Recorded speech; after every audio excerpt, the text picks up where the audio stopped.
Okay, I'm going to be addressing all this stuff online because I'm tired emotionally and mentally of seeing people try to make me out to be a person that I am not.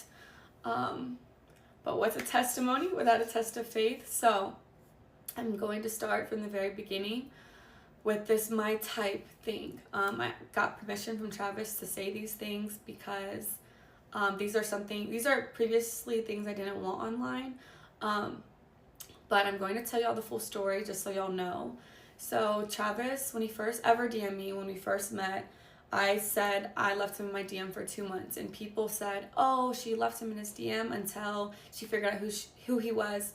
That is not true at all. The real reason Travis sat in my DM for 2 months is because he DM'd me when he had a girlfriend, and her name was in his bio, so I instantly knew he had a partner. So I exited the message, and he sat there until he was single.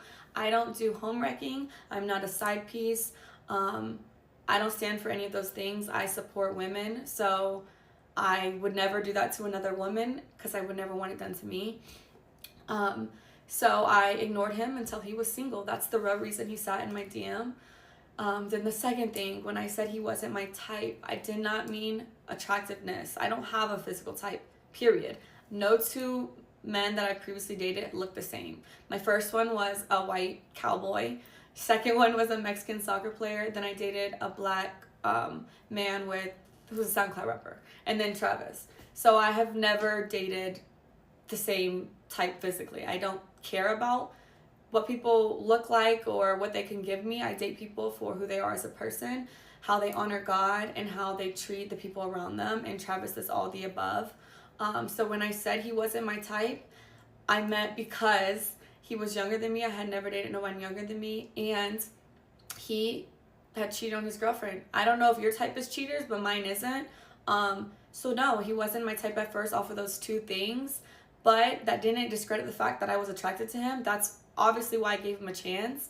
And then I learned he truly is a phenomenal and wonderful human being, and that's why we're together, and that's why we're still together to this day. So that's that. Okay, the next clip was at the game after they just won like their last game. People thought I was upset with him celebrating with cheerleaders. I don't know where that came from because he never celebrated with cheerleaders. So that I don't know where that started, but that's not what I said. But what y'all didn't see before the clip, me and him were talking. We had already interacted. I had already said congratulations. I had already kissed him over the fence that we couldn't get through. So the real reason why I was mad is because the security, and you can ask any of the family members who was actually there, they didn't want no one to storm the field, so they had thousands of security people holding everyone back. But the people in the field were like, let the family down, like the family can come down.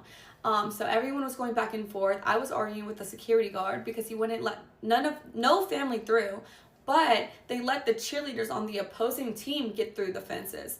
So I was like, so when I finally got down to the field, that's why I told Travis, like, he had already seen it. I had already congratulated him. We had already spoke, got on the field, and then that I was upset because I had just finished arguing with somebody. And then what y'all don't see after 5-second clip is right after that, I let it go. I was like, like celebrate. We took pictures. We were with our families, and then we went to his meet and greet. Had another wonderful event there.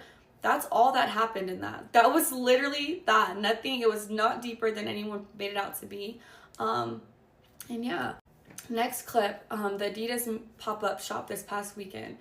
People are saying that I'm like, what am I supposed to do? Just sit here? That's not what I said. First of all, I said, baby, do you want me to sit here, or do you want me to go with the family, or do you want me to come with you? Because what y'all don't know, again, off of a 7-second clip, is those weren't fans, by the way. He had already finished that part. He had finished meeting with the fans. I was there the entire time, taking pictures, talking to them, everything. The girls that were there, they were the Adidas, they worked for Adidas. So we were taking pictures for social posts. That's who those people were. I wasn't annoyed with no fans at all. I'm never annoyed with fans. So that's what that was. And then Travis was getting ready to leave. He had to be at a rehearsal for the Heisman ceremony. They had to do walkthroughs and stuff like that. So I was asking him, I was like, do you want me just to sit here? Do you want me to go back to the hotel? Like, do you want me to wait for our family? Because his family was in there shopping. because Adidas let them go pick out stuff in the store. It's like a 4-story Adidas. So they're all doing that. I was like, what do you want me to do? Like, do I stay here? Do I come with you? Like, what? And he was like, you could do what you want. Like, you could sit there. You can go shop. You can come to the hotel. You can walk around. That's what he was saying to me. I don't know. Like I said, the things that I see people make up is truly crazy because it's not what happened. And I just think people are just finding every single little thing and trying to make it something it's not. And then bird brain individuals are just accepting what they see online. Okay, now the last thing, this actual Heisman ceremony. This is making me so mad because anyone who knows me knows I support Travis in every win, everything he does, because I truly, truly love that man. He is perfect in my eyes. So, when his name was called, I instantly was gonna, if you watch the video, you can see me like, but his mom didn't get up. So I was like, oh, maybe I don't get up. Maybe I just sit here with her. So I sat there, and then y'all said Coach Prime had to tell me to get up. No, he didn't. He said, go get him. Go get your man. Like, and once Travis stood up, but he didn't have to do that because I was going to do that anyways. As soon as I seen Travis get up, then I thought it was appropriate to stand up, greet him, congratulate him.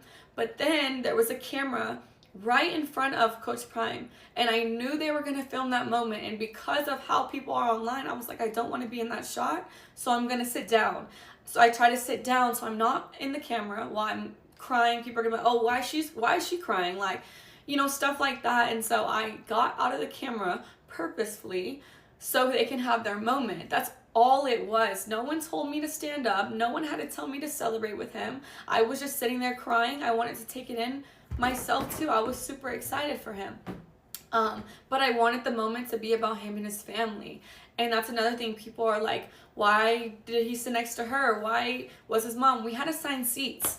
I didn't have a choice where I sat. They are obviously going to put someone and their partner together. So I had the seat right next to him because that was my assigned seats. I didn't have a choice. And then the hugging thing. Travis came and hugged me because he just went down the line. I was first in line, then his mom, then Coach Prime. He came straight to me first. I didn't tell him to do that. I didn't have to tell him to do anything. He's a grown man. He can do what he wants.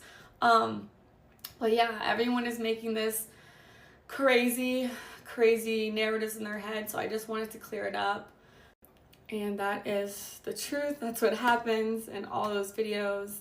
And I will not be addressing this again. I didn't want to address it, but here we are.